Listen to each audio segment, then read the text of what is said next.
Bonsoir et bienvenue à vous tous. Vous êtes venus très nombreux et je tiens à vous en remercier. Et je vais me permettre de dire quelques mots de la part de notre ami Vladimir Fedorovski, qui n'est pas parmi nous ce soir. En effet, je l'ai vu lors d'une conférence qu'il a faite à Genève en début de semaine lundi. Et malheureusement, il a eu un petit incident, comme tous les petits incidents, une feuille mal placée dans l'œil, et il a dû rester chez lui quelques jours. Mais il va bien, je l'ai eu encore au téléphone aujourd'hui. Il m'a chargé de vous faire toutes ses meilleures pensées, parce que je sais qu'il a de nombreux amis parmi vous tous, et je lui dirai qu'on a beaucoup parlé de lui, on l'a beaucoup regretté, mais on le retrouvera lors de la prochaine conférence. Je voudrais aussi dire un petit mot particulier, si j'ose dire, car nous sommes nombreux, à notre sous-préfet, Guillaume Le Ricollet, qui, à titre personnel, est venu ce soir pour être avec nous parce que le sujet, malheureusement, est d'actualité avec une conférence de Kaboul à Kiev. Et il se trouve que Guillaume Le Ricollet, dans sa carrière, dans ses débuts de carrière, a commencé en travaillant à Haïti, dans des circonstances dramatiques, mais aussi à Kaboul, en Afghanistan, en 2012. Il a donc tenu à être parmi nous ce soir et en particulier intéressé par ce sujet. Je voudrais évidemment remercier Yves Tréhard qui a la gentillesse de revenir puisqu'il était déjà venu pour nous et pour traiter de ce sujet avec Ismaël Karimpour, que les uns et les autres vous connaissez bien, puisqu'en dehors de sa carrière internationale, il est en plus touquet, et donc souvent m'accompagnant dans toutes nos démarches culturelles que nous pouvons faire au niveau de la ville de Touques. Et puis ce soir, on a un invité particulier, M. Haddad, que j'espère nous aurons l'année prochaine comme conférencier, grand diplomate tunisien, écrivain, journaliste, et qui pourra intervenir selon ses souhaits. Je vais donc passer la parole à Ismaël pour commencer ce débat et pour que vous puissiez profiter de leur dialogue ou trilogue, puisqu'ils sont trois à s'exprimer ce soir. Merci.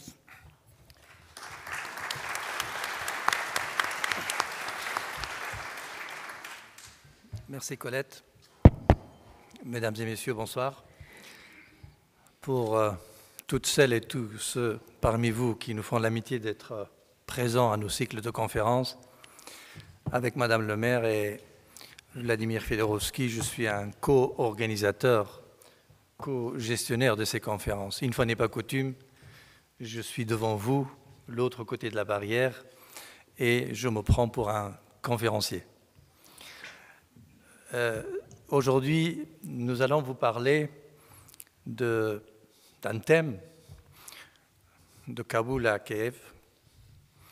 Ce n'est pas parce que les deux villes dont le nom commence par un K, Kaboul, Kiev, et en plus si c'est fait par Karimpour, ça fait 3 K, bon c'est peut-être mieux que 2. Et nous sommes très heureux parce que aujourd'hui l'actualité de cette comparaison entre deux événements avec 40 ans de différence, méritait qu'on consacre une journée.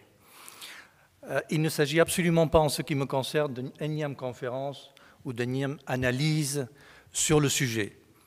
Je suis là tout simplement pour vous parler d'un témoignage, d'un témoin vivant, d'un certain nombre d'événements qui ont secoué ma terre natale, mon pays natal, et ma ville natale, et très curieusement, avec Yves, nous avons constaté qu'il y a des ressemblances assez spectaculaires. Donc, selon l'adage plus connu, ceux qui connaissent la guerre n'en parlent pas, mais ceux qui en parlent ne la connaissent pas. En tant que quelqu'un qui a connu la guerre, donc c'est avec certaines émotions que parle de mon pays natal, et on va commencer par ça. Vous savez, j'ai pensé qu'avant de rentrer dans le vif du sujet, il n'est peut-être pas sans intérêt de parler un peu de cette terre qui est l'Afghanistan, car il y a l'image de l'Afghanistan. Dès qu'on parle de l'Afghanistan aujourd'hui, tout de suite, on voit un turban, en dessous un peu de barbe, et souvent on oublie qu'entre les deux, il y a peut-être un peu de cerveau. Lorsqu'on parle d'Afghanistan, c'est la barbarie, c'est le terrorisme. Permettez-moi de parler aujourd'hui un peu différemment de cette terre.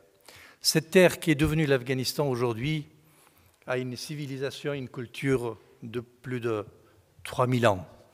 Lorsque les habitants de cette partie du monde ont envoyé lapis-lazuli par la route de la soie pour décorer les constructions des pharaons, les pyramides et les tombeaux, c'était par cette partie du monde que le commerce prenait son sort. Cette terre a été toujours convoitée par tous les conquérants depuis son existence. L'histoire a retenu peut-être le plus célèbre d'entre eux, un certain Alexandre le Grand, Iskandar Mardouni, Alexandre le Macédonien, qui s'est retrouvé dans cette partie du monde il y a plus de 2000 ans. Lorsqu'il écrit à sa mère que devant une telle résistance de ce peuple, il ne peut pas arriver à sa fin, à savoir l'arrivée de l'Inde, en Inde. Selon la légende, sa maman qui lui conseille de se marier à une femme locale. Ce qui s'est passé, selon la légende, c'est ainsi qu'Alexandre le Grand s'est marié avec Ruxan ou Roxana, une femme du nord de l'Afghanistan d'aujourd'hui. Malgré ça, cette terre qui est devenue l'Afghanistan a empêché Alexandre le Grand pour aller vers l'Inde. Par la suite, il y a différents autres conquérants. Les Arabes sont arrivés dans cette partie du monde vers les années 630 par là, ce qu'on appelle l'islamisation de l'Afghanistan. L'islamisation de l'Afghanistan a duré 200 ans. Il y a des villes dans ce pays qui ont résisté 1200 ans contre le conquérant arabe. Ils ne sont convertis à l'islam qu'il y a à peine 200 ans, Nouristan, dans le sud du pays. Il y avait des Mongols. Tout à l'heure, une petite histoire concernant la principauté de Kaboul qui a été détruite par Gengis Khan. Selon la légende, Gengis Khan qui envoie 2 émissaires auprès de la principauté de Kaboul en 1225 par là. Et la réponse qu'il reçoit par les souverains de Kaboul et de Balkh, c'est les 2 émissaires avec la barbe brûlée. Ce qui met Gengis Khan dans une rage sans nom, et c'est ainsi que la ville de Balkh et Kaboul ont été brûlées entièrement. La même période, en 1237, selon les historiens, un certain dénommé Batour, un général de l'armée de Gengis Khan, arrive à Kiev et demande au souverain de se soumettre devant le cimetière de Gengis Khan, devant le refus de Mikhail Brejnev, le souverain de Kiev. La ville de Kiev a été brûlée et entièrement détruite. Par la suite, nous avons au 19e, fin 18e, 19e siècle, l'arrivée des Anglais qui ont laissé leur place par la suite au 20e siècle aux Soviétiques, qui ont laissé leur place par la suite aux Américains. Qui est le suivant? Dieu sait. En 1979, ce pays, mon pays natal, a été envahi par l'armée rouge. Mais au préalable, l'Afghanistan, sous le nom d'un pays, date de 1747, lorsqu'il est séparé de l'Empire perse. L'Afghanistan, en tant que pays souverain, date de 1919 et le droit des femmes dans ce pays date de 1919, un an avant les Américains et un an après les Anglais. L'Afghanistan rentre dans la Société des Nations en 1921. En 1978, ce pays est envahi par l'armée rouge, l'armée invincible, l'armée de l'Union soviétique. Si nous comparons la situation entre cet événement et les événements que nous vivons actuellement en Ukraine, sur un plan géostratégique, en 1979, même 3 années avant, l'Union soviétique a le vent en poupe.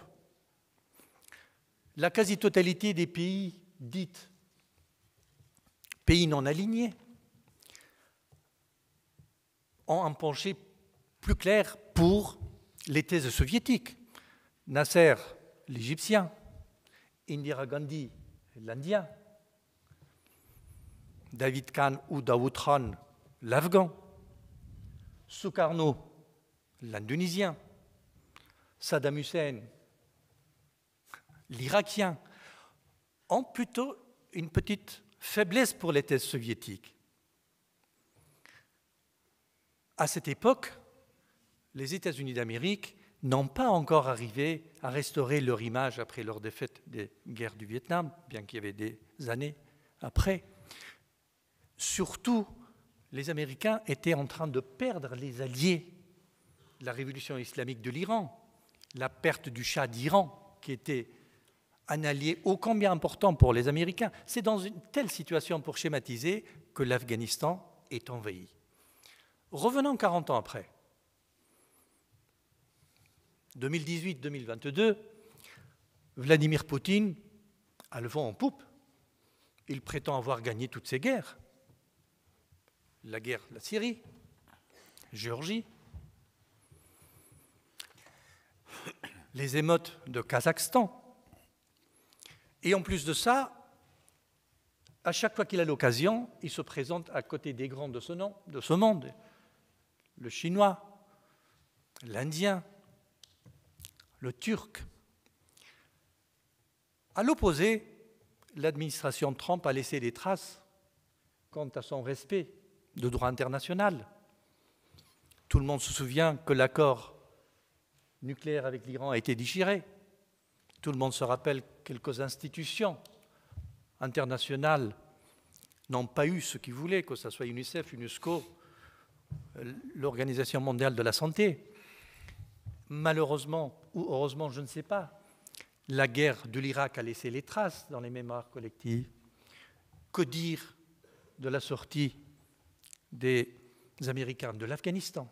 C'est dans tel contexte qu'un certain Vladimir Poutine, qui avait peut-être 26-27 ans lors de l'invasion d'Afghanistan, qui décide d'envahir l'Ukraine.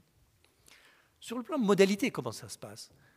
7 mois avant l'arrivée des Soviétiques en Afghanistan, on voit les mouvements des troupes à la frontière. Cette frontière de 1800 km entre Pamir et pratiquement le fond, la frontière iranien. Mais personne n'ose imaginer qu'un jour, cette armée rentrera en Afghanistan. Et pourtant, fait. Les images que nous avons 40 ans après nous rappellent que c'était à peu près la même chose qui s'est passée en Ukraine. Oh, que l'histoire se répète. Une semaine avant que l'Afghanistan soit envahi, un commando composé de 160 personnes rentre en Afghanistan pour une mission, assassiner le président afghan au pouvoir, ce qui est fait. Le président Amin a été assassiné, pourtant un pro-soviétique, mais selon les soviétiques de l'époque, ce monsieur était un peu pro-américain, car il avait le malheur d'avoir fait quelques études aux États-Unis. Nous avons vu qu'au début de la guerre en Ukraine, il y avait des commandos qui partaient vers Kiev, peut-être pour assassiner Zelensky. Le point le plus surprenant, c'est que la décision d'envahir l'Afghanistan n'était pas une décision collective de politburo de l'époque de l'Union soviétique. C'est une décision d'une personne. Alexis Kosygin, qui était Premier ministre de l'Union soviétique, a été contre l'invasion de l'Afghanistan. Henri Gromyko, ministre des Affaires étrangères de l'époque, était contre. Il y a un seul homme qui a décidé. Yuri Andropov, le bras droit de Lionel Brejnev. Il ne vous a pas échappé que selon les images qu'on a vues, que la décision d'envahir l'Ukraine également a été prise peut-être par la volonté d'un seul homme, qui s'appelle Poutine. Quant à la justification de l'invasion de l'Afghanistan, au lendemain de l'arrivée des Soviétiques en Afghanistan, Henri Gromyko en personne, alors qu'il était contre, prend la parole. Bien sûr, les médias d'il y a 40 ans n'avaient pas la tête des médias d'aujourd'hui, pour se baser sur l'article 51, 7e alinéa, pour justifier l'invasion soviétique en Afghanistan. Mesdames et messieurs, il ne vous a pas échappé qu'au lendemain de l'invasion de l'Ukraine, M. Poutine, dans son allocution, a légitimé cette intervention en se basant sur le même article, article 51, chapitre 7. Le mot alinéa s'est transformé en chapitre 7. M. Medvedev, il n'y a pas très longtemps, il sait, toi tu le sais très bien, a confirmé exactement la même chose il y a à peine un mois. Oh, que l'histoire se répète. À cette époque, le jeune étudiant que j'étais, un peu tête brûlée, comme tous les étudiants du monde, je me trouve devant des chars, des colonnes, des blindés d'Union soviétique. Il ne vous a pas échappé, il ne vous échappera que l'Union soviétique de l'époque est composée aussi bien des Russes que des Tchétchènes, que des Ukrainiens, que des Ouzbeks, des Kazakhs, des Arméniens, etc. Par une connaissance faciale, je me suis adressé à un soldat, son char, qui parlait persane, parce qu'il était originaire de Tadjikistan, qui est persanophone, en lui disant « Mais qu'est-ce que vous faites là ?» Il me répond, très calmement, « Nous sommes là pour chasser les Américains. » Très curieux, je demande « Mais avez-vous vu un seul Américain ?» Non. Pourtant, il y a 800 kilomètres qui séparent la frontière. Il ne vous a pas échappé que 40 ans après, on est venu pour dénazifier l'Ukraine. Ont-ils attrapé un nazi? J'ignore. Lorsqu'on regarde les modalités de l'intervention soviétique en Afghanistan et la réaction internationale, le 27 décembre, le monde découvre que l'Afghanistan, un pays souverain, est envoyé par l'armée rouge, l'armée soviétique. C'est quoi la première réaction du monde international? La condamnation. La condamnation sans réserve, sauf quelques pays du pacte de Varsovie et quelques copains en Afrique. Et cette condamnation est suivie par des sanctions dures. 40 ans après, c'est la même chose. La condamnation sans réserve, plus des sanctions. La sanction la plus importante en 1979, c'était le boycott des Jeux Olympiques qui se déroulaient à Moscou. Je dirai deux mots sur les sanctions tout à l'heure, si vous me permettez. L'autre réaction extraordinaire du monde international, c'est que tout le monde décide, sans réserve, d'aider le peuple afghan. Alors, de passage à cette période, si on demandait à quelqu'un où se trouvait l'Afghanistan sur une carte, ce n'était pas chose aisée. Du jour au lendemain, nous venons des héros. Le monde entier s'ouvre à nous. Pourquoi? Parce que nous sommes un peuple héroïque. Parce que nous nous battons contre l'envahisseur soviétique. Il ne vous a pas échappé que 40 ans après, pratiquement un mois après, tous les Ukrainiens sont devenus des héros qui se battent. Mais il ne vous a pas échappé qu'à cette période, tout le monde aidait l'Afghanistan sans envoyer les soldats sur le terrain. Dans les rues, ruelles, vallées, les montagnes de l'Afghanistan, c'était les Afghans avec les pieds nus, le ventre nu, qui se battaient contre l'armée invincible. À l'image des Ukrainiens, aujourd'hui, qui, tant bien que mal, essayent de résister. Nous avions gagné la guerre des images, la preuve. Partout en passé, les portes s'ouvraient. Nous avions gagné la guerre de la sympathie et de la solidarité internationale, à l'image des Ukrainiens aujourd'hui. Ils ont gagné la guerre des images. Ils ont très bien gagné la guerre des médias. Ils ont parfaitement gagné la guerre de la solidarité internationale. Mais voyez-vous, pour nous, nous avons perdu une guerre, la guerre de la paix. Nous avons perdu la paix. J'ai fini mes études, donc, revenant un peu, je disais que je suis un peu témoin vivant, et pendant cette guerre, les Soviétiques avaient promis au monde entier qu'en 3 mois, l'Afghanistan serait rayé de la carte. Un certain général Lebed avait pris l'engagement, à l'image de l'Ukraine, une petite semaine. Donc, je finis la faculté de droit. À l'époque, la faculté de droit de Kaboul avait un accord avec la Sorbonne, ce qu'on appelle les accords de reconnaissance d'équivalence des diplômes. Donc ça veut dire que les diplômes de faculté de droit et sciences politiques de Kaboul étaient équivalents de diplômes de l'université de Sorbonne Paris II. De la même manière que l'université de médecine de Lyon avait le même accord avec l'université de Kaboul. Donc je finis mes études, je suis convoqué par le représentant du Parti communiste en me disant, voilà, les majors de promotion, vous êtes normalement censés représenter l'intérêt du pays. Voilà, on vous envoie à Paris, à condition d'avoir la carte du parti.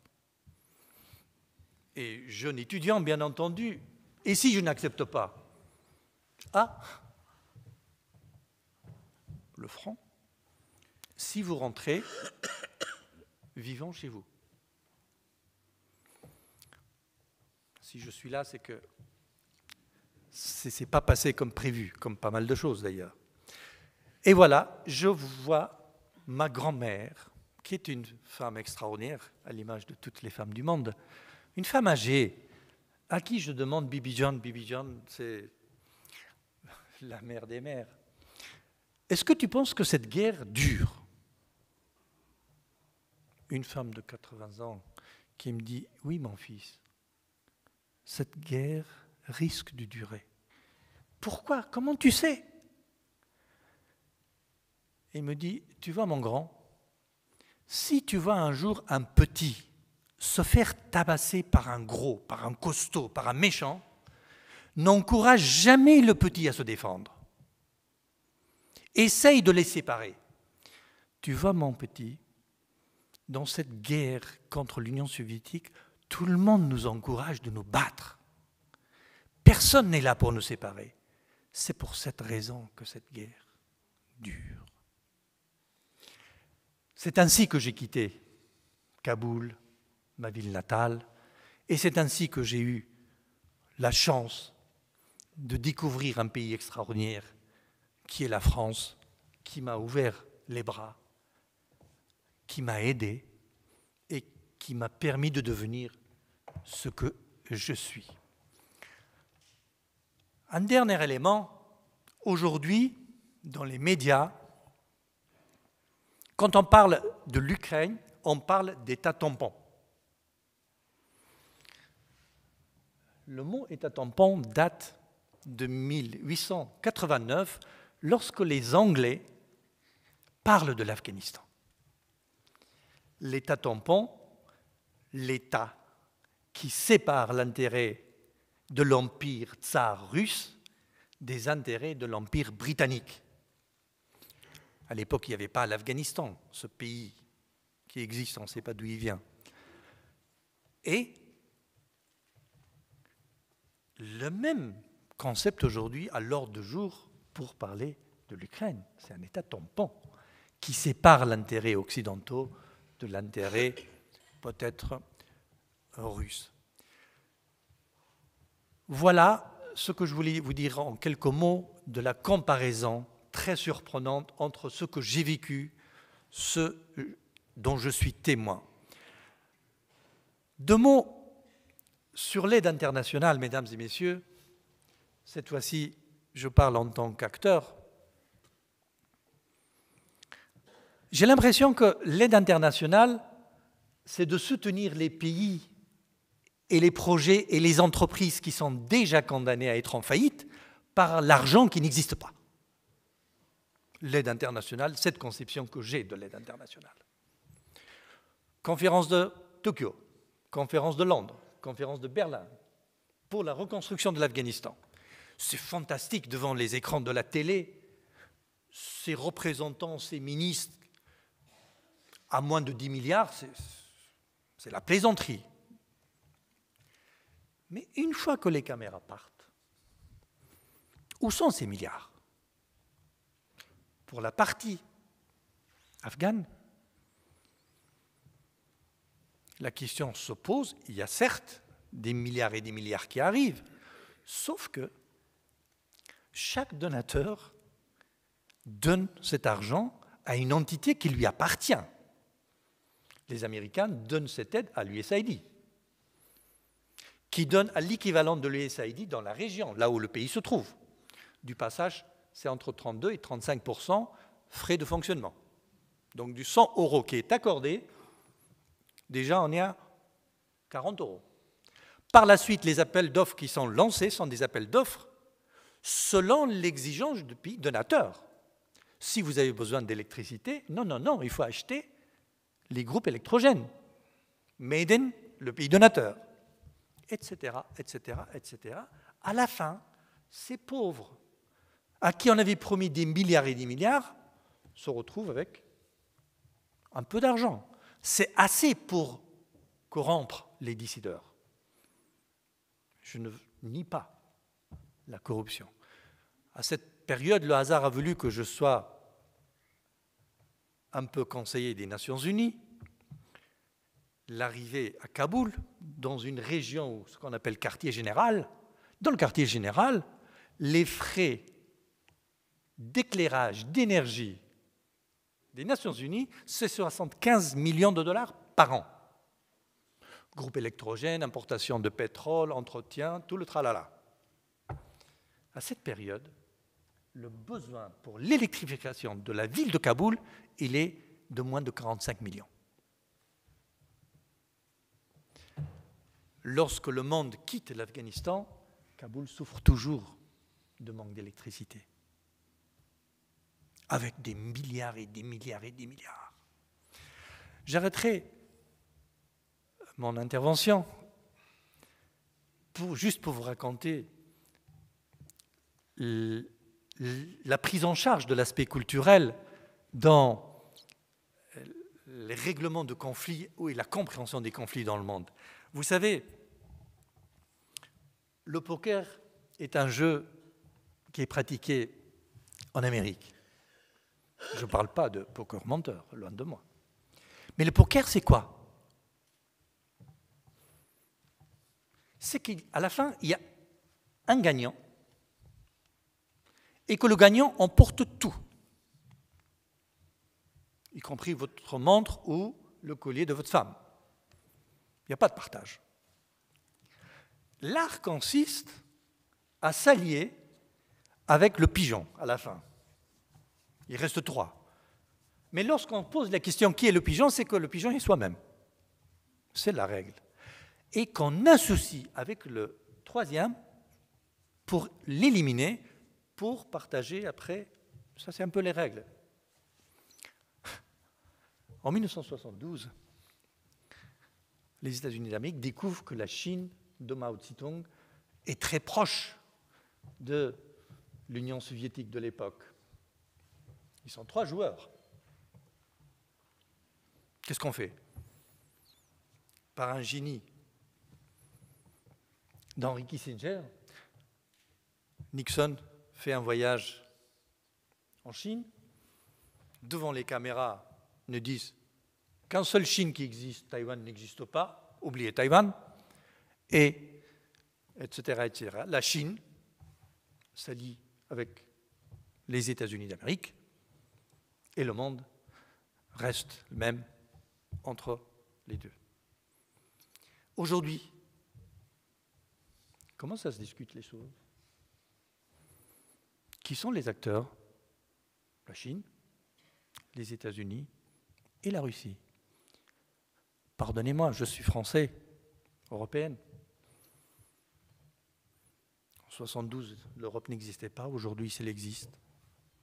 À vous de juger. Le jeu d'échecs, c'est le jeu de qui aujourd'hui? On dit que c'est le jeu des Russes. C'est quoi la règle de ce jeu? C'est qu'avant de bouger un pion, il faut prévoir l'action ou la réaction de la partie en face au moins 3 coups à l'avant. Au moins. À la fin, il y a un seul gagnant. Ou bien c'est échec, vous pouvez rester toujours sans rien faire, ou bien échec et mat. Mais il y a un autre jeu qu'on appelle le Go, pratiqué par les Chinois. Savez-vous à quoi consiste ce jeu? C'est quand même un jeu extraordinaire, c'est la plus ancienne que l'humanité connaisse. C'est qu'on joue et on se place toujours dans les carrefours ou les points des croisements. Dans ce jeu, il n'y a jamais de perdant. Car les Chinois pensent qu'un perdant, tôt ou tard, se vengera. Mais l'art consiste à prévoir 10 jeux de l'adversaire et à la fin, celui qui gagne laissera toujours l'adversaire dans le jeu en lui donnant l'impression qu'il existe. Mais il existe aux dépens de la volonté de celui qui joue. J'arrêterai mon intervention pour vous dire que depuis 2013, la Chine investit 20 milliards de dollars par an sur la route de la soie. Cette fameuse route de la soie avec laquelle j'ai commencé mon intervention, qui permettait aux Afghans d'aujourd'hui, mais aux gens de cette partie du monde, d'envoyer leur lapis-lazuli en Égypte. Que le meilleur gagne, selon les Chinois. Merci pour votre patience et je laisse maintenant la parole à Yves. Et si j'ai dépassé le temps, tu m'excuseras, Yves, c'est à toi de juger. Merci, mesdames et messieurs.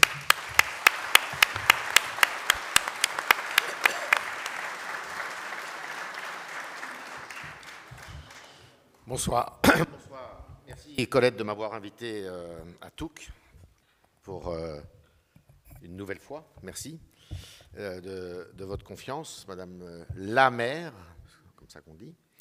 C'est très difficile de prendre la parole après toi, Ismaël, parce que tu as ce génie et ce talent de pouvoir, et pas seulement malgré toi, de pouvoir mêler la géopolitique avec ton histoire personnelle. Et quand vous mêlez votre histoire au mouvement du monde, bah, ça rend la chose beaucoup plus intéressante. Et parfois, on avait l'impression d'être dans les cavaliers de Kessel. Donc, c'est beaucoup mieux. Je connais un autre homme qui fait ça magnifiquement bien, qui est absolument remarquable, qui s'appelle, et je vous en recommande la lecture d'ailleurs, Amin Maalouf, qui est un très très grand monsieur et qui, dans un de ses derniers livres, sur le déclin ou même la chute des civilisations, eh bien, mêle son histoire personnelle qui se passe quand il était enfant entre le Caire et Alexandrie et Beyrouth, puisqu'en fait il est beyroutin, Il raconte toute l'histoire, justement, de notre vaste monde depuis 1979, qui est l'année repère, qui, comme vous le savez, j'avais fait, je crois, une conférence sur cette année-là, il n'y a pas très longtemps, pour vous dire que c'était l'année qui avait changé complètement la face du monde pour des raisons multiples et variées. Et j'ai envie de commencer cette conférence, justement, en établissant une petite comparaison, qui est un peu osée sans doute, et en me posant la question, rassurez-vous, je ne pourrai pas vous faire partager l'expérience que toi tu as de ces terrains-là, même si je vais vous raconter tout à l'heure une journée que j'ai passée en compagnie de quelques acteurs qui aujourd'hui sont réputés faire partie du camp des méchants. Donc 1979, pourquoi je prends cette date par rapport à 2022 ? C'est parce que j'ai l'impression, si vous voulez, que l'invasion par les Russes, par les Soviétiques à l'époque, de ton beau pays, cher Ismaël, était un peu comme le signal, en tous les cas, est le signal d'un début de mondialisation, du début réel de la mondialisation. Pourquoi ?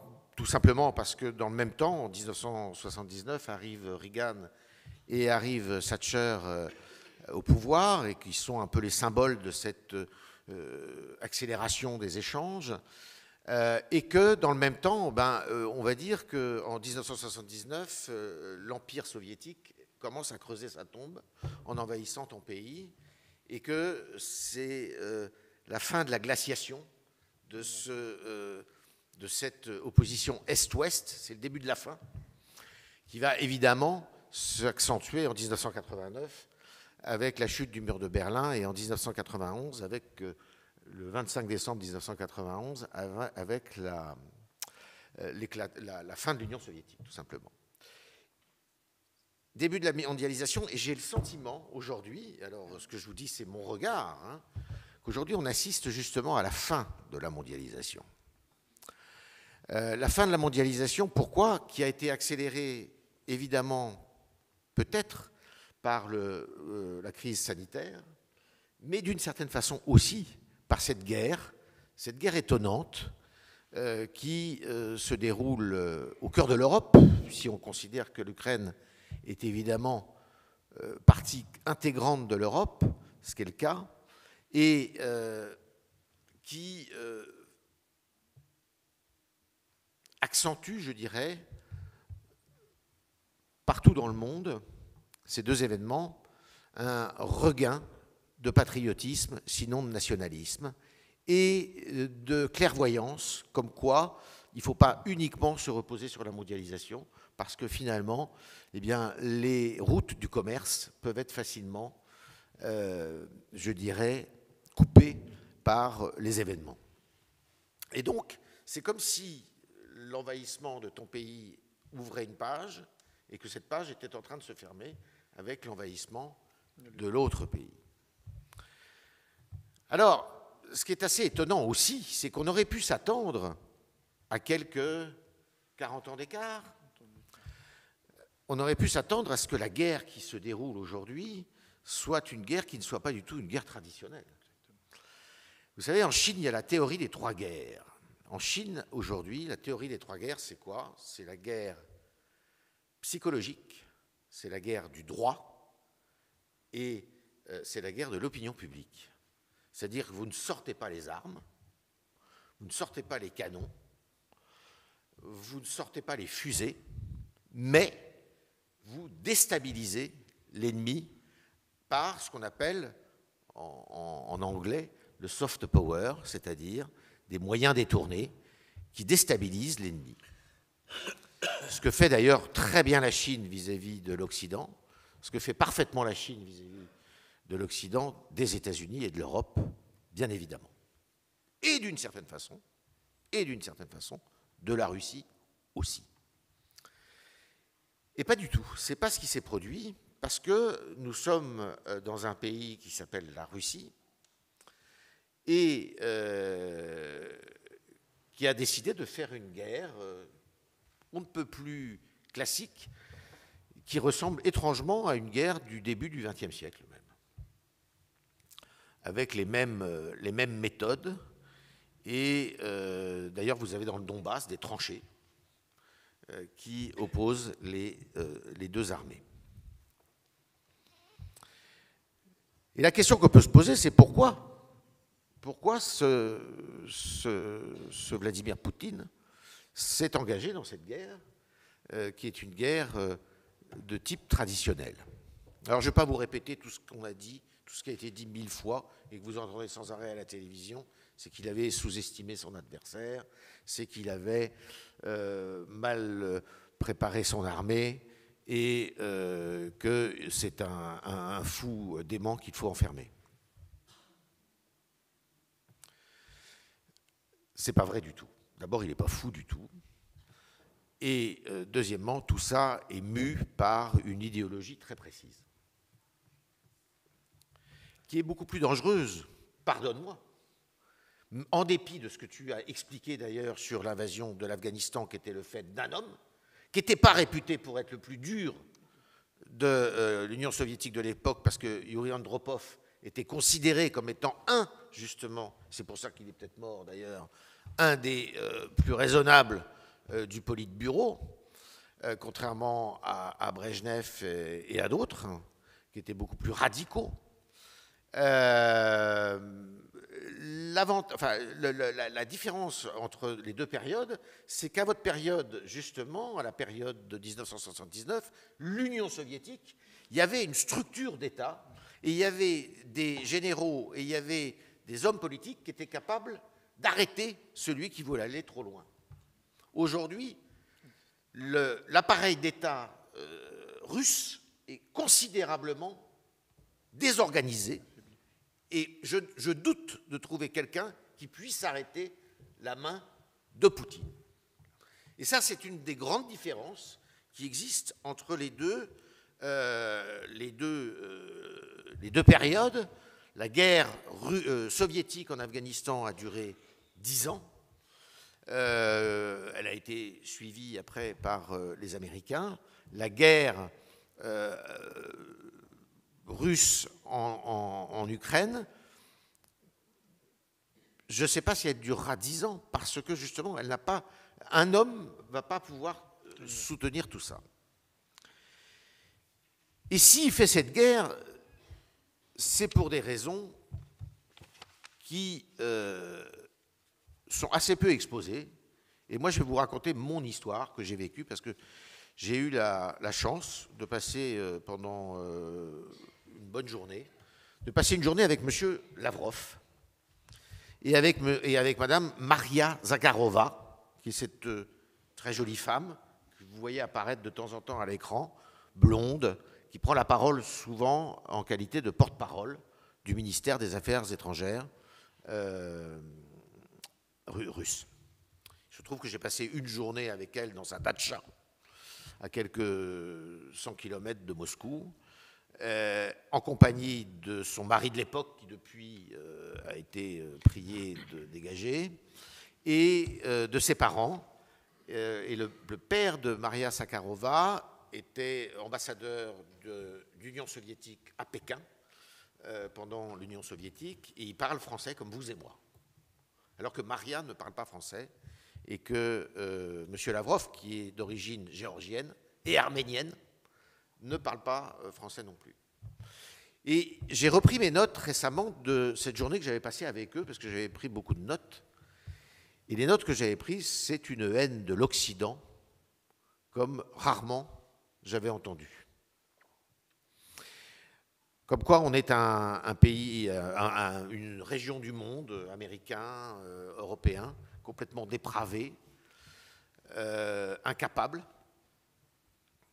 et qui, d'ailleurs, se reflète, ce propos, dans le discours qu'a prononcé vendredi dernier le président Poutine quand il a signé les actes d'annexion des 4 territoires ukrainiens qu'il a décidé de raccrocher à la Russie. Où il a parlé justement de cet Occident qui nie les genres, qui nie les sexes, et qui... voilà.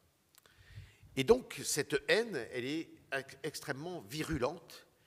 Et ce qui me fait, ce qui me fait dire à vous, pour pousser le bouchon beaucoup plus loin, c'est que cette guerre, ce n'est pas entre Moscou et Kiev, parce que de toute manière, l'objectif, c'était de tuer Zelensky dans les 48 heures qui ont suivi l'invasion de l'Ukraine. C'est que cette guerre, et c'est le cas d'ailleurs, c'est une véritable guerre Est-Ouest entre Moscou et Washington. Et donc, c'est une guerre entre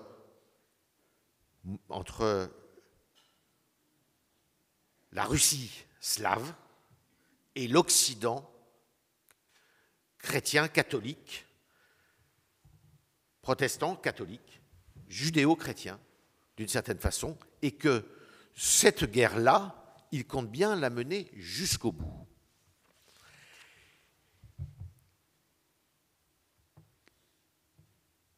Il y a quelques années, un intellectuel s'était fait rappeler à l'ordre par les grands esprits occidentaux et notamment français. Il s'appelle Samuel Huntington et il parlait d'une guerre de civilisation à propos de la guerre qui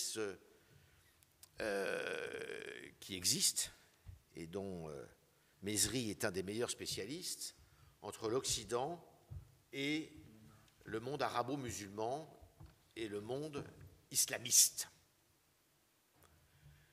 qui a d'ailleurs été, dont le bras a été largement armé par les Américains en 1979, après 1979, pour justement faire le pion, damer le pion au nationalisme afghan et damer le pion aux soviétiques en donnant de l'argent aux talibans. Cette guerre, elle continue, elle fait des ravages dans le monde entier, elle est loin d'être terminée, on a tort de l'occulter, et c'est assez étonnant de voir M. Poutine se promener avec M. Kadyrov et dire tout ce bien qu'il pense de M. Kadyrov, qui est un islamiste forcené. Eh bien, cette guerre, on s'aperçoit que cette guerre de civilisation dont parlait Huntington, c'est aussi une guerre, d'une certaine façon, de civilisation qui existe entre, on va dire, l'Orient chrétien et l'Occident chrétien. Et vous avez quelqu'un qui vient d'écrire un livre qui est absolument admirable là-dessus, qui s'appelle Jean-François Colosimo, qui est un grand intellectuel français, et qui vous raconte, dans ce livre, comment, eh bien, il y a une opposition de principe entre l'Orient orthodoxe, d'une certaine façon, et d'ailleurs, il suffit d'écouter Kirill pour s'en rendre compte, qui est presque pire que Poutine, et puis le patriarche de Moscou, et puis eh bien, l'Occident dépravé, selon Poutine, qui est l'Occident à dominante catholique. Et ça, c'est quelque chose aussi que j'ai entendu de la bouche eh bien, de mes interlocuteurs russes quand j'y étais, et notamment de Maria Sakharova. Ils sont élevés dans cette culture-là. L'Institut de relations internationales à Moscou, que j'ai fréquenté, instruit ses étudiants dans cet esprit-là. Et ça, c'est assez préoccupant. Tout ça pour vous dire qu'on est dans une configuration qui est une configuration qui dépasse très largement eh bien, la raison et qui a un côté tout à fait passionnel. Et ça m'amène à mon propos suivant, à mon point suivant, que je déroule comme ça au fil, c'est que finalement, je m'aperçois qu'à la faveur de ce conflit, eh bien, peut-être que c'est la raison qui va triompher de la passion. Et que ça sera peut-être l'heure de la revanche de l'Occident, justement. L'Occident, dont même en Europe, et même dans nos pays, il est de bon ton de critiquer sans arrêt les actions, de dire qu'on est fini, que notre monde, qu'on a des dirigeants qui valent rien. Je pense que, d'une certaine façon, le rapport de force est en train de basculer. Pourquoi ? Alors, je vais essayer de vous expliquer la façon dont je vois les choses. La première, c'est que la Russie ne va pas pouvoir tenir très longtemps. Et d'ailleurs, la Russie, à chaque fois qu'elle est rentrée en guerre, il y a eu une révolution. 1905 contre les Japonais, contre le Japon, et 1905, c'est le début des comités révolutionnaires qui amèneront la révolution de 1905, puis de 1917. L'entrée en guerre en Afghanistan, 1979, c'est le début de la fin de l'Union soviétique. Et là, si j'en crois mes informations, qui ne sont pas trop mal sourcées, on n'est pas loin, dans certains régiments, de la mutinerie en Russie. Notamment du côté de Volgorod, qui est juste de l'autre côté de la frontière, de l'autre côté de Kharkiv, si vous voulez, au nord de l'Ukraine. Et donc, ça pourrait être le glas des méchants.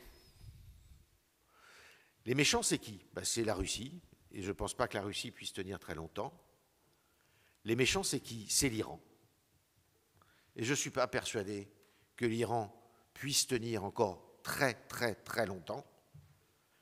L'Iran, d'où est parti, et je ne cesse de le dire, même si on est en pays chiite, c'est le début de l'islamisme virulent et anti-occidental. Il suffit de relire, et je les ai tous lus, tous les écrits de l'ayatollah Khomeini.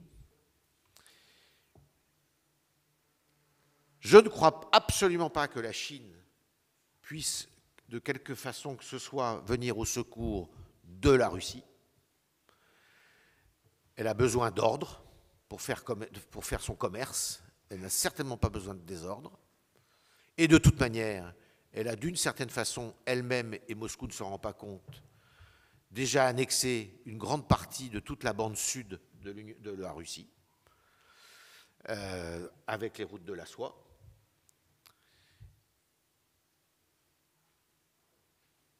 On parle à peine de la Corée du Nord, c'est même pas la peine d'en parler.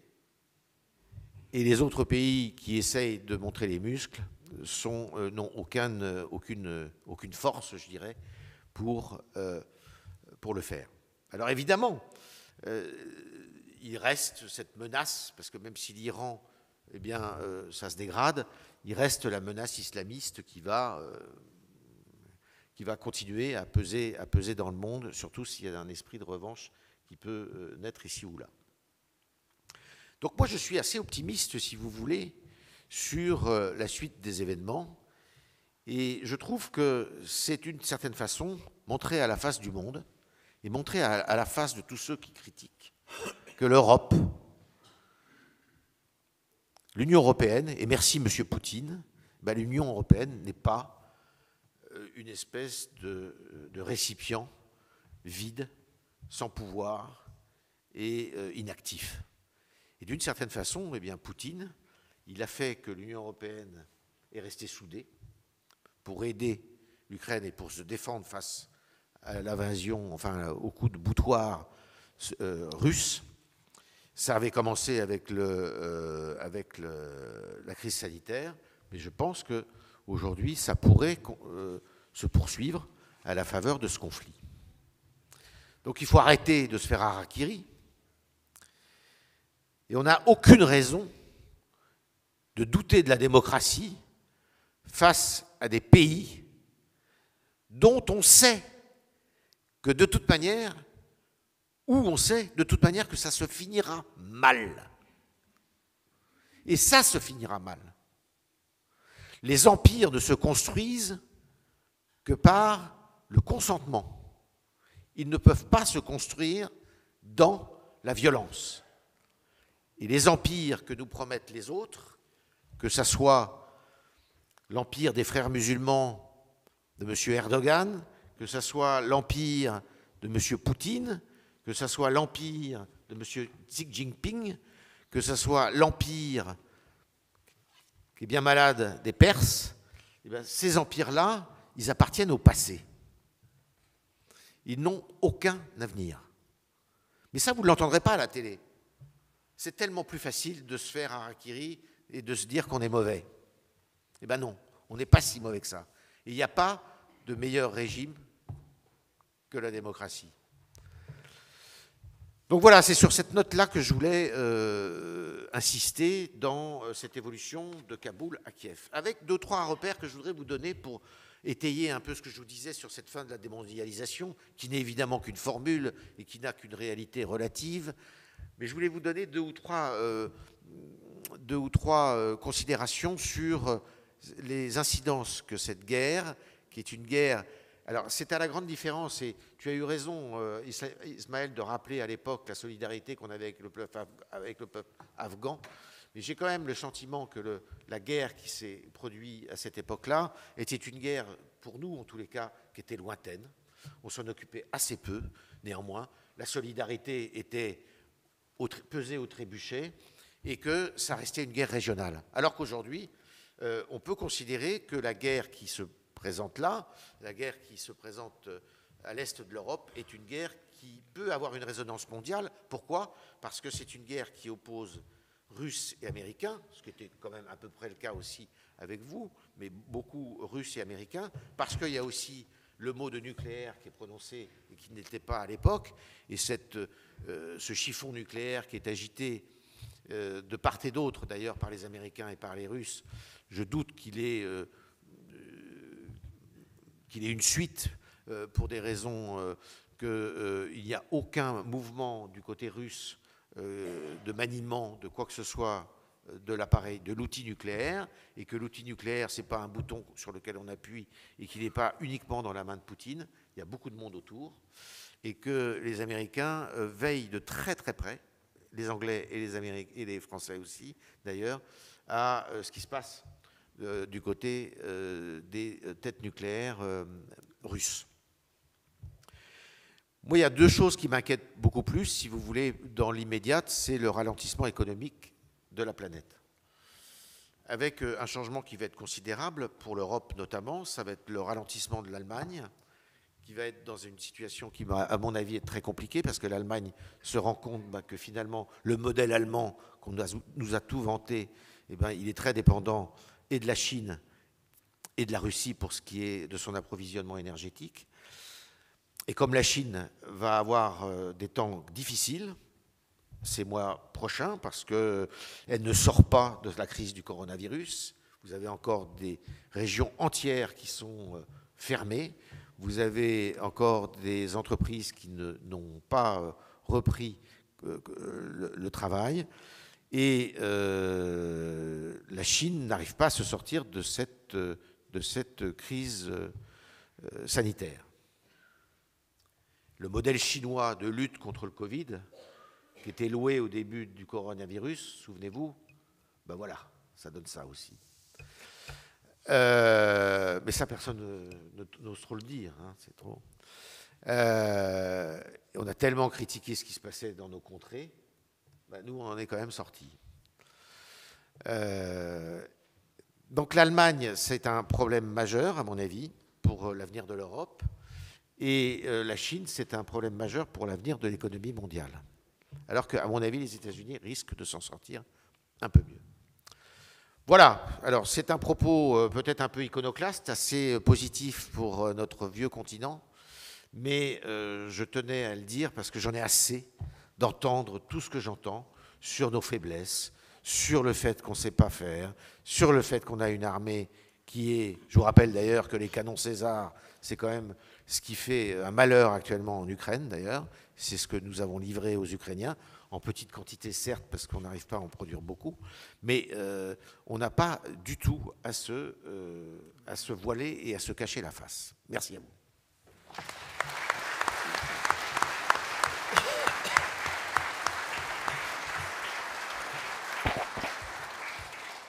Si vous permettez, je demanderai à M. Haddad, à ma droite, de dire 2 mots pour conclure notre conférence d'aujourd'hui. Avant de vous passer le micro, si vous avez des questions à poser, M. Haddad, pendant 5 minutes, c'est à vous de dire ce que vous avez envie de dire.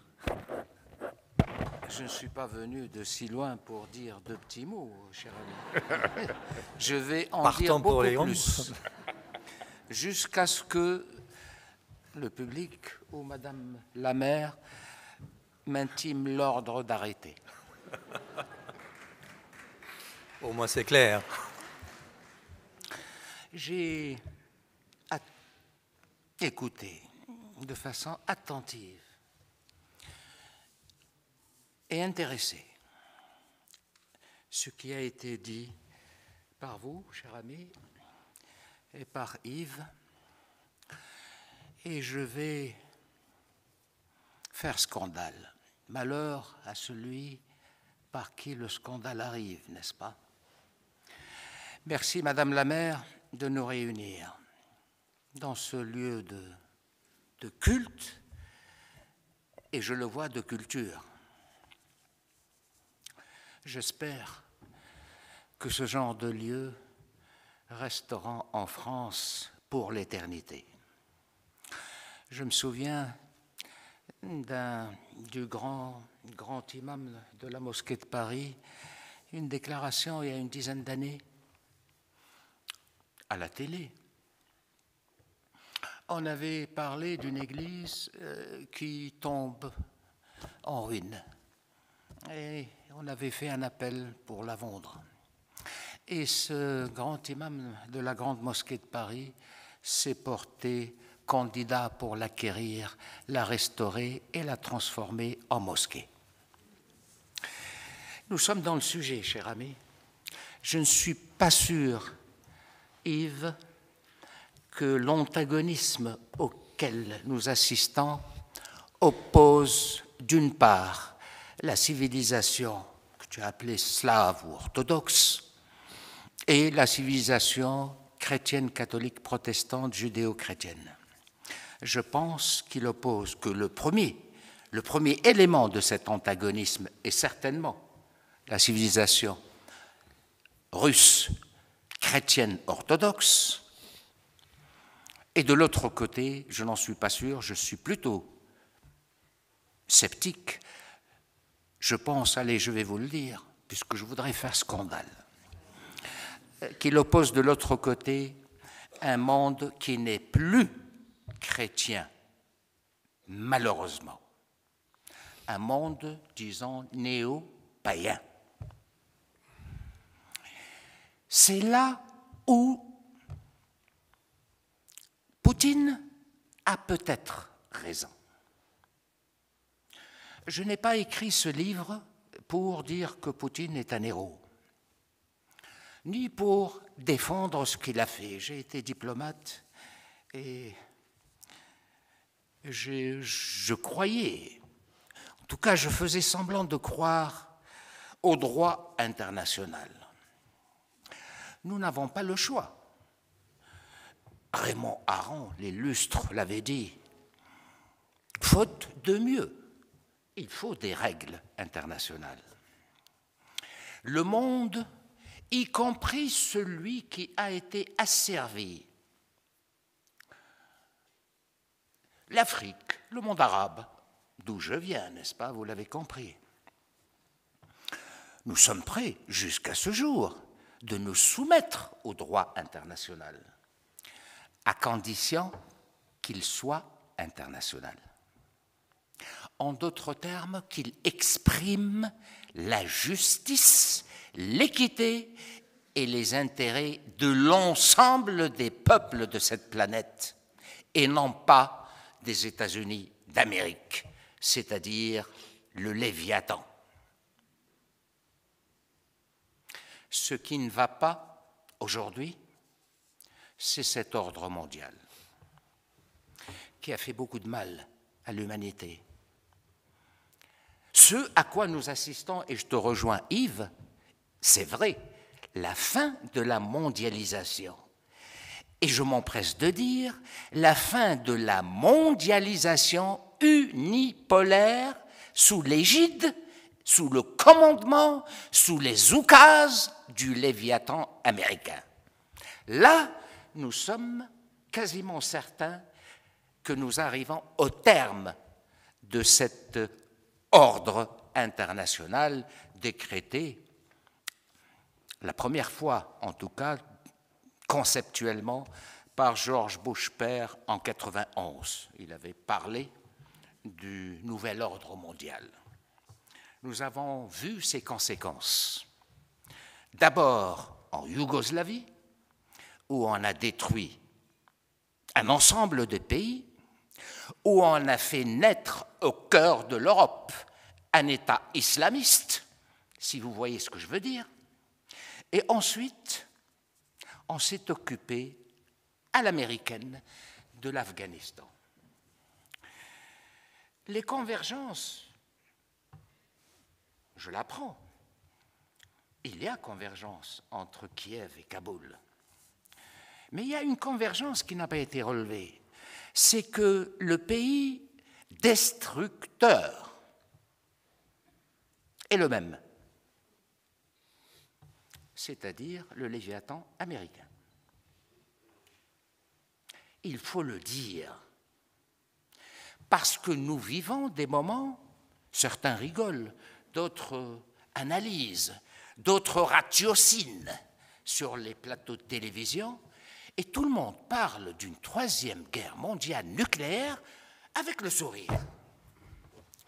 Mais enfin, il y a à peine 5 ans, celui qui osait écrire un article ou un livre en émettant l'hypothèse qu'on peut avoir affaire à une troisième guerre mondiale, on le traitait de fou. Aujourd'hui, tout le monde en parle normalement. C'est inouï où l'absurde peut conduire. Cher ami, petite anecdote de l'ancien ambassadeur d'Afghanistan à l'UNESCO, où j'étais en poste en 2009. Gentleman, un Afghan. Ce n'est pas les Afghans que les Américains ont installés au pouvoir, c'est-à-dire des barbares, des sauvages, des sous-hommes. Ma fille, j'ai un couple d'amis afghans, de l'ancien Afghanistan et de l'ancien peuple,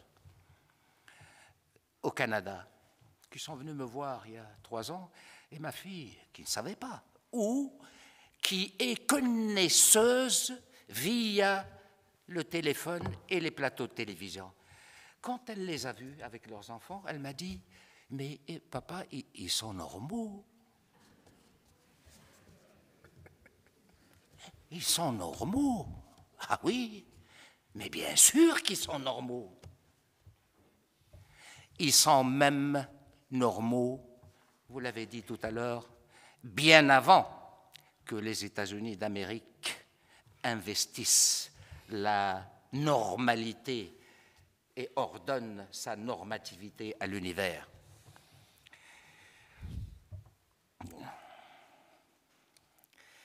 Je vais aller très vite, parce que j'ai relevé quelques points.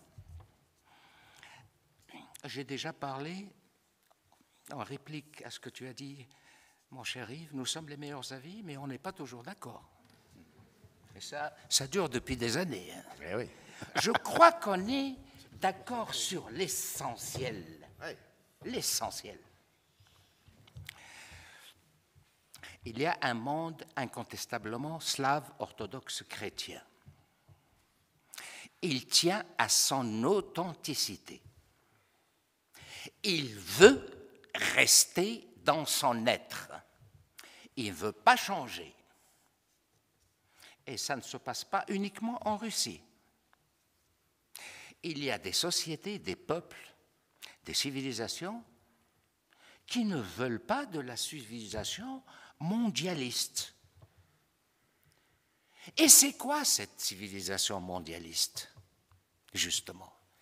C'est la négation de Dieu, c'est la négation de la religion, c'est parent 1, parent 2. C'est quoi cette civilisation qu'on veut imposer à l'univers? Les Russes n'en voudront jamais, les Chinois, les Indiens, les Latino-Américains, Les musulmans, bien évidemment. Personne n'en veut de cette civilisation, parce que c'est une sous-civilisation. Elle est passée de la grandeur à la décadence. Il faut un nouvel ordre mondial. Moi, les défis majeurs que je vois dans ce conflit, qu'on a essayé de cantonner, d'encercler dans une forme de conflit territorial. Poutine nous a pris 5000 km².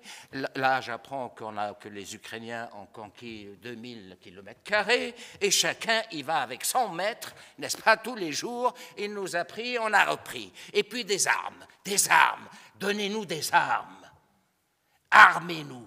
Elle a raison, votre grand-mère. Ils ne sont pas là pour séparer l'agressé et l'agresseur. Ils sont là pour armer ce qu'ils considèrent eux-mêmes les civilisés. Ils les considèrent comme plus ou moins civilisés. On va les armer contre ceux qui sont plus ou moins civilisés. C'est-à-dire, on disait jadis et naguère, dans certains pays arabes, laissons Mohamed tuer Mohamed. N'est-ce pas? Nous, on s'en lave les mains, tel pense Pilate. Mohamed tue Mohamed. C'est une affaire entre barbares. La civilisation ne s'en mêle pas, mais la civilisation arme et surarme et met l'humanité au bord d'un conflit mondial nucléaire. Alors qu'il faut tout mettre du côté des négociations. Tout faire pour instaurer la paix. Tout faire, y compris des concessions, de tous les côtés. Mais c'est quoi ce bellicisme? Mais c'est quoi ces gens, ces va-t-en-guerre qui, et vous l'avez dit, ils en parlent de cette façon légère, irresponsable, parce qu'ils ne savent pas ce que c'est qu'une guerre. Et ils ne la font pas, sauf par satellite. Le premier peuple qui mérite plus que du respect, c'est le peuple ukrainien, parce que c'est lui qui paye. Et pourquoi il paye? Il paye parce que Poutine a envahi, mais aussi parce que celui que j'appelle dans ce livre le saltimbanque de Kiev a fait preuve d'irresponsabilité. D'irresponsabilité. La tournée des parlements et des sénats partout dans le monde. Armez-nous, armez-nous. On a fait de ce saltimbanque la synthèse de Churchill et de De Gaulle. Zelensky, c'est Churchill et De Gaulle. Le nouveau héros. Je ne dis pas que Poutine est un héros, je le critique. Un chef d'État digne de ce nom et d'une grande civilisation qui est la civilisation russe-slave ne doit pas agir sous l'emprise de la colère. Ça a été un acte de colère pour des raisons que tout le monde connaît. Enfin, depuis 1991 et ensuite les accords de Minsk que personne n'a voulu respecter, sauf la Russie. La Russie de Poutine voulait intégrer l'OTAN. Poutine voulait intégrer l'OTAN. Bien sûr que oui, monsieur. Alors voilà où nous en sommes. Les faits sont là aujourd'hui. Moi, je relève deux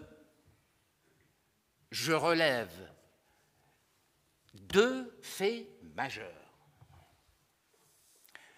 Par-delà les territoires et 1000 km² et 6000 et 10 000 et 20 000.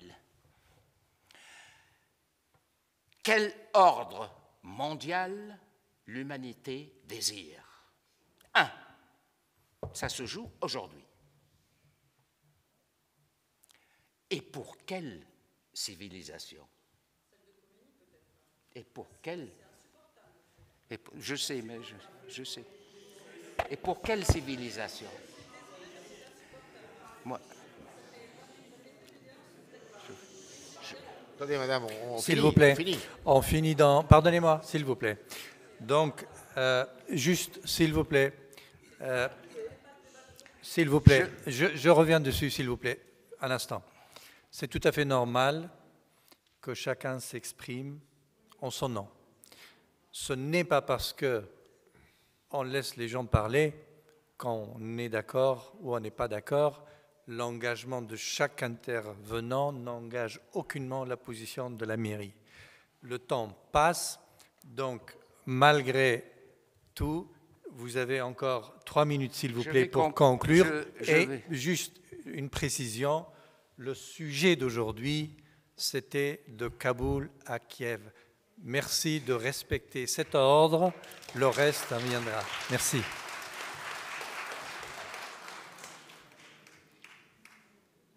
À Kaboul, ce ne sont pas les Afghans qui ont triomphé. À Kaboul, ce sont les Américains qui ont gagné. À Kaboul, l'armée soviétique, et j'ai été toute ma vie, dans mes écrits, y compris dans des écrits universitaires, radicalement anticommuniste et antisoviétique. À l'époque, il n'y en avait pas beaucoup d'ailleurs qui étaient en France, je parle de l'intelligentsia française qui était anticommuniste. Et puis je suis passé du combat contre le totalitarisme rouge au combat contre le seul totalitarisme qui menace aujourd'hui l'humanité, c'est-à-dire le totalitarisme vert, islamiste. Or, l'Afghanistan et les Afghans et ceux qui étaient les cousins des Khmers rouges, c'est-à-dire les talibans, ont été armés par les Américains. Et on sait très bien que les talibans ou la mouvance islamiste, avec quelques nationalistes afghans évidemment, ont pu gagner la guerre grâce aux missiles Stinger livrés par les Américains. Nous le savons. Aujourd'hui, puisque vous voulez qu'on reste dans le sujet, on assiste au même scénario. On arme, on surarme les Ukrainiens dans une guerre qui oppose la Russie aux États-Unis par Ukrainiens interposés et un peu par Européens interposés aux dépens des intérêts des nations et des peuples. Ce vers quoi il faut aller, c'est des négociations, des concessions pour éviter le pire. Dans une minute qui vous laisse, j'espère que vous arrivez à conclure, s'il vous plaît, avant de passer le micro pour la salle. D'accord. Si cette civilisation, la civilisation occidentale, se régénère, c'est-à-dire parce que l'une des composantes essentielles de la civilisation occidentale, ça a été, n'en déplaise à certains, ça a été le christianisme. C'est comme ça. La France s'appelait la fille aînée de l'Église. C'est ainsi. Personne n'arrivera à rayer le christianisme ou l'âme chrétienne de ce pays. Parce que quand on essaye d'éradiquer toute spiritualité, ce n'est pas rempli par la suite par le vide, c'est rempli par ce que j'ai toujours appelé dans mes livres l'islamo-fascisme, ce que certains appellent l'islam politique, n'est-ce pas? Il y a un islamo-fascisme qui Merci, monsieur et qui Haddad. Constitue... J'ai conclu. S'il vous plaît, le temps passe. Juste une seconde. Une minute, c'est 30 secondes. Le seul ennemi aujourd'hui, c'est l'islamo-fascisme. Le seul ennemi, c'est l'islamo-fascisme. Yves, tu as dit, je termine Tu as dit il n'y a pas de meilleur régime que la démocratie. Je suis d'accord avec toi. Je suis tout à fait d'accord avec toi. Mais Rousseau n'est pas d'accord avec nous. Rousseau disait si la démocratie était le meilleur des régimes, elle le serait pour un peuple de Dieu, car un régime si parfait ne convient pas aux hommes. C'est donc contrat social, et Rousseau, c'était un philosophe révolutionnaire et non pas réactionnaire comme moi. Merci.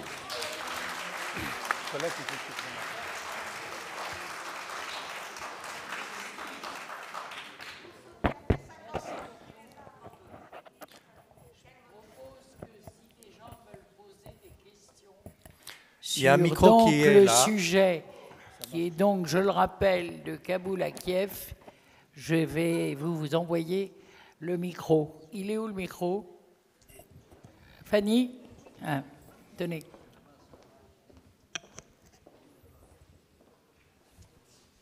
Oui, bonsoir. Je voulais vous poser...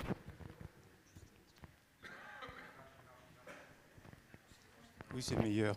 Je voulais juste revenir sur deux mots que vous avez prononcés et que je ne partage pas du tout. Vous avez... Ça marche pas le micro. Voilà, vous m'entendez? Donc je dis, vous avez dit deux choses qui sont revenues plusieurs fois dans votre discours et que je ne partage pas. Vous avez parlé du néopaganisme. Je vous rappelle que les païens sont des gens qui avaient plusieurs dieux. Or, on a parfaitement le droit, sans être païen, d'être agnostique, premièrement. Deuxièmement, vous êtes revenu 150 fois sur le Léviathan. Je suis sûr que dans l'Assemblée, il y a un certain nombre de personnes qui ne connaissent pas le mythe du Léviathan. Or, vous avez parlé du Léviathan, parlé du Léviathan, parlé du Léviathan, fait du Léviathan un américanisme absurde, et la moindre des choses aurait été peut-être de dire ce que c'est. Pour le reste, je ne partage pas le quart de ce que vous avez dit. Merci. Je veux juste, monsieur, c'est à vous que je m'adresse, vous êtes dans un lieu de culte, c'est vous qui l'avez rappelé, et je me permets de vous demander qui vous considérez, vous avez utilisé un mot qui choque, mais qui me choque au plus profond de moi-même, Untermenschen. Vous savez ce que ça veut dire, Untermenschen? Sous-homme. Vous avez parlé dans cette église des païens et des sous-hommes. Monsieur, je ne vous admire pas, quelle que soit votre érudition, quand on est dans un lieu de culte, on fait attention à ce qu'on dit.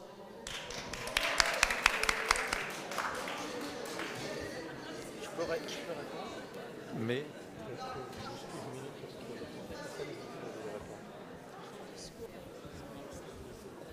s'il vous plaît, je vous propose, s'il vous plaît, je vous propose, si vous avez des questions concernant le thème et le sujet d'aujourd'hui, je suis convaincu qu'on organisera un autre débat. À ce moment-là, M.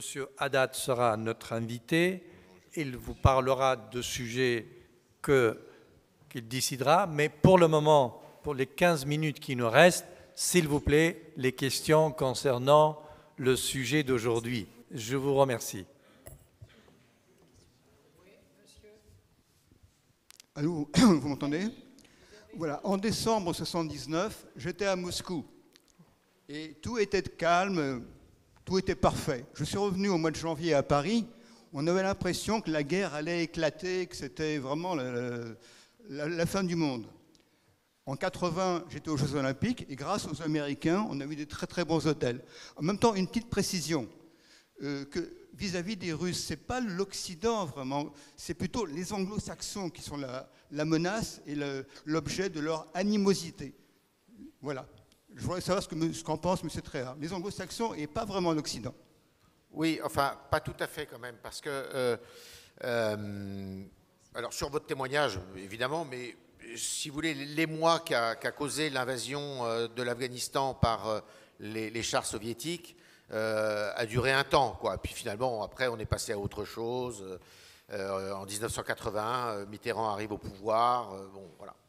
Après, sur ce que j'appelle la haine, parce que c'est une véritable haine, hein, on doit la qualifier comme ça. Est-ce que c'est anglo-saxon? Est-ce que c'est dirigé plus particulièrement vers les Américains? Je ne sais pas. Alors, ça va faire le lien d'ailleurs, parce que il est sûr, si vous voulez, que dans l'esprit des Russes aujourd'hui, enfin, pas de tous les Russes, attention, il faut se méfier. Alors, il y a tout un développement que je pourrais faire maintenant là sur comment les Russes sont dans le déni, la population russe est dans le déni de la réalité et est entretenue dans ce déni, et c'est absolument affolant. Mais ce que je voulais vous dire sur la déchristianisation, effectivement, d'une partie de l'Occident, c'est une réalité, ça. Et d'ailleurs, vous avez Jean-Marie Roire, qui a écrit un excellent livre ces derniers mois sur cela, en disant que la meilleure réponse, si vous voulez, à tous ceux qui nous veulent du mal, c'est justement, ça serait de reprendre le chemin de la foi. Alors, tout le monde ne l'a pas perdu, Dieu merci, et puis, c'est le cas de le dire, et puis, on l'exprime sans doute autrement, parce que je pense qu'on caricature un peu ce qui se passe quand même, mais les Français, je peux vous dire, en Russie, enfin les Français dans l'esprit de Poutine et de son entourage, ne sont pas très très bien considérés, pas plus que les anglo-saxons. D'autres questions? Je peux dire un mot, s'il vous plaît. Pour le Léviathan, monsieur, évidemment, je suis désolé, je ne pense pas quand même que personne n'a compris dans cette salle ce que ça voulait dire. Vous avez peut-être une idée sur le public ici présent, mais j'en ai une autre. Je pense que beaucoup ont compris. Léviathan, c'est une figure biblique qui renvoie à un monstre, le Léviathan. Et Thomas Hobbes, a commis un grand livre qui s'appelle le Léviathan. Donc c'est un monstre.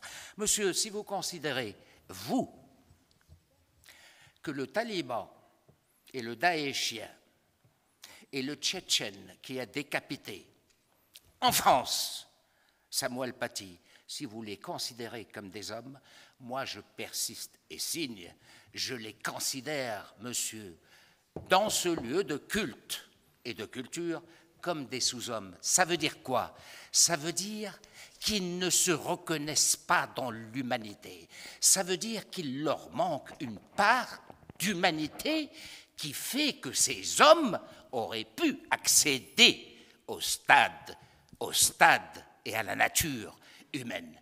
Des gens qui crient Allahu Akbar et tronchent, pour moi, ce ne sont pas des hommes, ce sont des sous-hommes, parce qu'ils ne reconnaissent ni l'humanité, ni même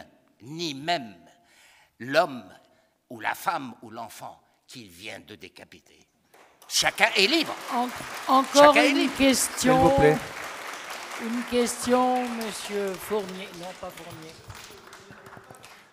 Oui. Allez-y. S'il vous plaît. Allez-y. Je voudrais poser une question à tous nos conférenciers en même temps, parce qu'on a entendu il y a 2 jours les déclarations de notre président Biden. J'ai l'impression que tout le monde joue au poker sur l'apocalypse, la guerre nucléaire, etc. Il y a eu une opposition entre vous qui évoquez les chiffons avec le collège qui a besoin de décider la nucléaire, et vous, monsieur, qui peut vous parler qu'aujourd'hui, ça rentre dans le langage commun de parler de la guerre nucléaire, et vous qui êtes au milieu, qui avez vécu effectivement l'envahissement, mais que tout le monde a oublié.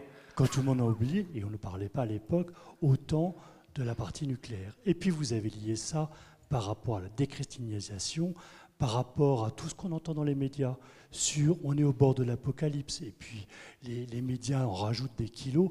Je voudrais avoir votre opinion sur cette possibilité, indépendamment de toute votre analyse remarquable, de bascule. À chacun. Vous parlez... Le bascule, bien évidemment, je parlais au niveau de la guerre, c'est-à-dire un conflit mondial.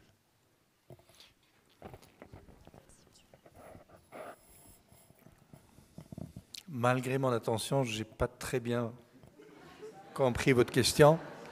Ça doit être ma faute. J'ai voulu être tellement court que j'en suis devenu abscon. Je vous prie de m'excuser. Non, c'est ma faute. Quelle est votre opinion à chacun sur la possibilité d'un déclenchement d'une guerre mondiale nucléaire, même si j'ai bien compris ce qu'a dit Yves Tréhard, le chiffon rouge, parce qu'on peut tirer un fil rouge, et vous avez l'habitude de le faire, sur les événements actuels par rapport à votre longue expérience. On nous parle sans arrêt des déclarations, j'ai oublié son nom de l'autre, plus de M. Biden, plus de Poutine qui avait dit « si on était venu m'embêter en Géorgie, j'aurais appuyé sur le bouton nucléaire ». Au bout d'un moment, on peut vous écouter, on peut comprendre que la décision n'est pas si facile, mais vous avez parlé de choc de civilisation. En votre fort interne, où en êtes-vous par rapport à cette situation ? Est-ce que c'est plus clair ? En ce qui me concerne, tout simplement, dès le départ de mon intervention, je vous ai dit que je suis un expert en tout et un spécialiste de rien. Donc je suis rien. Mais à titre personnel, l'histoire nous a montré que chaque fois qu'on met un homme ou une femme en isolation, lorsqu'on l'isole, lorsqu'on refuse d'agir, il devient dangereux. Nous avons vu l'histoire de l'Iran, nous avons vu pas mal d'histoires. En ce qui me concerne à titre personnel, je pense que cet homme est capable de tout. Donc, d'appuyer sur le bouton, sachant pertinemment que l'homme devient dangereux lorsqu'il a l'impression qu'il n'a rien à perdre. Et ce Poutine, à mon égard, est parfaitement dans cette catégorie.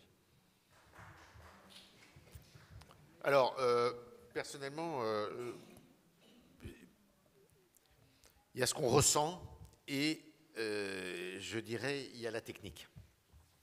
Parce que ce qu'on ressent, on peut tout à fait considérer que cet homme est un jusqu'au-boutiste.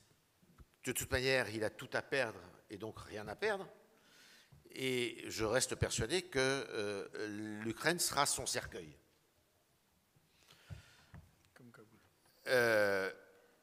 En revanche, l'utilisation de l'arme nucléaire répond à des techniques et à des procédures très précises. On ne déclenche pas l'arme nucléaire comme ça en 24 heures, hein. C'est impossible. On déclenche l'arme nucléaire selon des procédures qui sont extrêmement compliquées.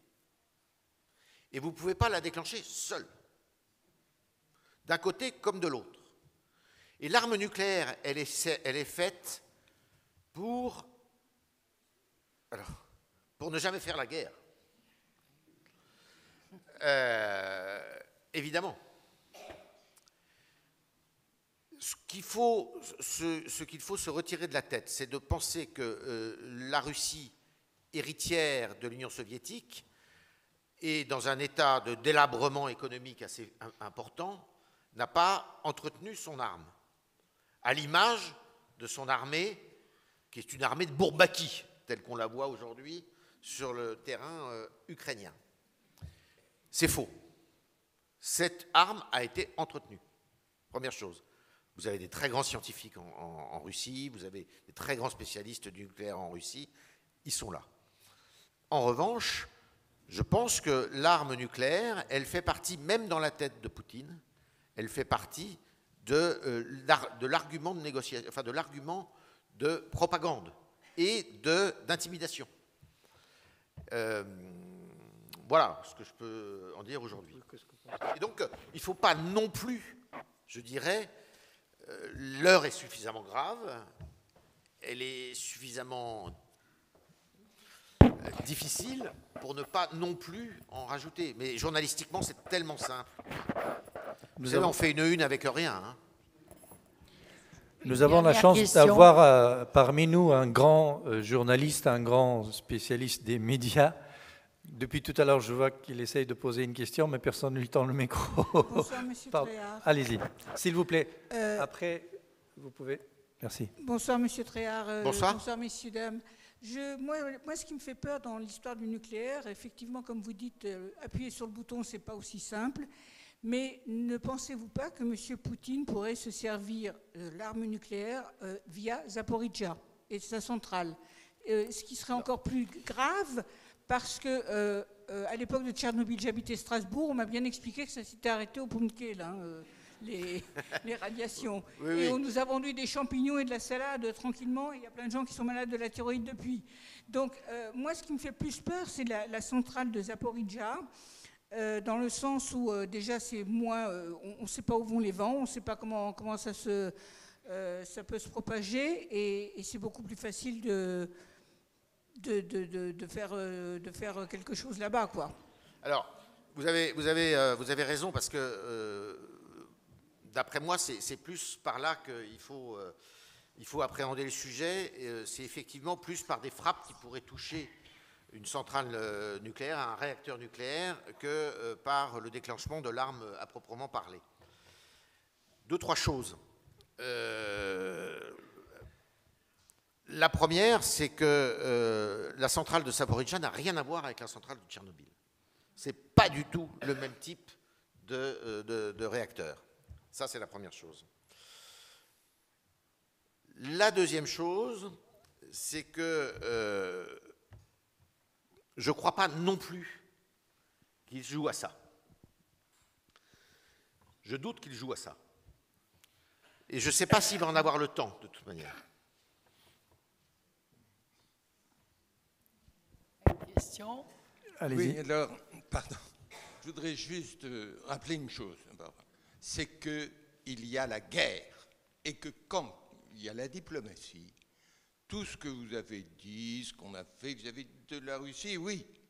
Mais qui a déclenché la guerre? Le crime, c'est la guerre. Et vous ne pouvez pas mettre sur le même plan le déclenchement d'une guerre et toutes les erreurs qui ont pu être faites. Et Dieu sait qu'on en a faites. Et là, on a déclenché la guerre, c'est très différent. D'autre part, moi, ce qui me frappe, c'est que c'est vrai. Il y a l'analogie de Kaboul et de Kiev. Et Saïgon, qu'est-ce qui s'est passé? On a vu la plus grande armée du monde, vaincue par un peuple à qui on donnait des armes. Et c'est la grande leçon de ces 50 ans. C'est que les deux plus grandes armées, l'armée rouge et l'armée américaine, qui avaient gagné la Seconde Guerre mondiale, ont été toutes les deux vaincues par des peuples qu'on armait. Et c'est ce qu'on voit actuellement. Un peuple qui est armé et qui va vaincre une des deux plus grandes armées du monde.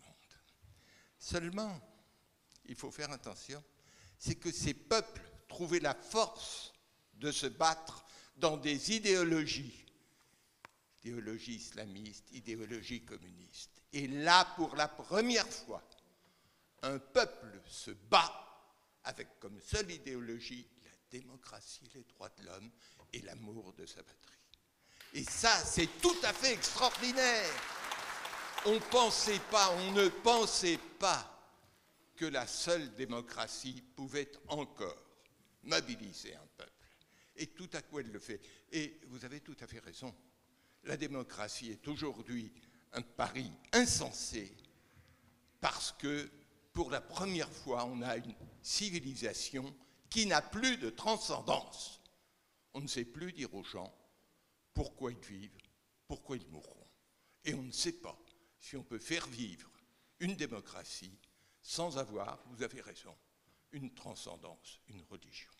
Eh bien, c'est notre pari, mais il est quand même réjouissant de voir qu'aujourd'hui, des peuples n'ont pas besoin d'avoir une idéologie, mais simplement au nom de ce qu'on appellera le patriotisme et les droits de l'homme, sont en train de vaincre la deuxième, dit-on, plus grande armée du monde. Merci. Merci, et ce sera... Merci de votre intervention, qui est une jolie conclusion. Je vais vous donner rendez-vous au vendredi 18 novembre, où nous serons toujours dans la diplomatie, puisque c'est Jean-Marc de la Sablière qui sera parmi nous. Merci à vous tous, et bonne fin de soirée, et bon week-end.